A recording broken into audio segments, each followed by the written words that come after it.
ಖೋ ವಿಶ್ವಕಪ್ ಗೆದ್ದ ಆಟಗಾರರಿಗೆ ಸನ್ಮಾನ ಮಾಡಲಾಗಿದೆ. ಗೌತಮ್ ಹಾಗೇನೆ ಚೈತ್ರಾ ಅವರನ್ನ ಕೇಂದ್ರ ಸಚಿವರಾಗಿರುವಂತಹ ಎಚ್.ಡಿ. ಕುಮಾರಸ್ವಾಮಿ ಅವರು ಗೌರವಿಸಿದ್ದಾರೆ.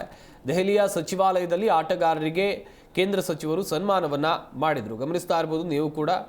ಹಾಗೇನೆ ಸಚಿವರಿಗೆ ಆಟಗಾರರು ಕೃತಜ್ಞತೆಯನ್ನ ತಿಳಿಸಿದ್ದಾರೆ. 2025ರ ಪುರುಷರ ಹಾಗೇನೆ ಮಹಿಳಾ ಖೋ ವಿಶ್ವಕಪ್ನಲ್ಲಿ ಅತ್ಯುತ್ತಮ ಆಟವಾಡಿ ಭಾರತ ತಂಡ ವಿಶ್ವ ಚಾಂಪಿಯನ್ ಆಗಿ ಹೊರಹೊಮ್ಮುವಲ್ಲಿ ಪ್ರಮುಖ ಪಾತ್ರವನ್ನು ವಹಿಸಿದ ಕರ್ನಾಟಕದ ಎಂ.ಕೆ. ಗೌತಮ್ ಹಾಗೇನೆ ಚೈತ್ರಾ ಅವರನ್ನ ಕೇಂದ್ರ ಬೃಹತ್ ಕೈಗಾರಿಕೆ ಮತ್ತು ಉಕ್ಕು ಖಾತೆ ಸಚಿವರಾಗಿರುವಂತಹ ಎಚ್.ಡಿ. ಕುಮಾರಸ್ವಾಮಿ ಅವರು ಸನ್ಮಾನಿಸಿದರು. ನವದೆಹಲಿಯ ಬೃಹತ್ ಕೈಗಾರಿಕೆ ಸಚಿವಾಲಯಕ್ಕೆ ಆಟಗಾರರಾದಂತಹ ಎಂ.ಕೆ. ಗೌತಮ್ ಹಾಗೇನೆ ಚೈತ್ರಾ ಮತ್ತವರ ಕೋಚ್ಗಳಾದಂತಹ ಸುಮಿತ್ ಭಾಟಿಯಾ ಹಾಗೇನೆ ತಂಡದ ಮ್ಯಾನೇಜರ್ ರಾಜ್ಕುಮಾರಿ ಅವರನ್ನ ಬರಮಾಡಿಸಿಕೊಂಡ ಕೇಂದ್ರ ಸಚಿವರು ಎಲ್ಲರನ್ನೂ ಕೂಡ ಗೌರವಪೂರ್ವಕವಾಗಿ ಸನ್ಮಾನಿಸಿದ್ದಾರೆ.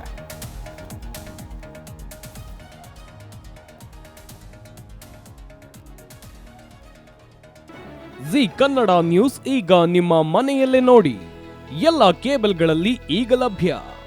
ಸನ್ direct 292, Jio TV 1334, U digital 162, city cable 51, GTPL 17, Abhishek cables 821, rock line telecommunication 51, Shri Basaveshwara number 60, Vinayaka digital number 53, in digital number 896ರಲ್ಲಿ ನಿಮ್ಮಿಸ್ತದ ಜಿ ಕನ್ನಡ ನ್ಯೂಸ್ ನೋಡಿ ಆನಂದಿಸಿ.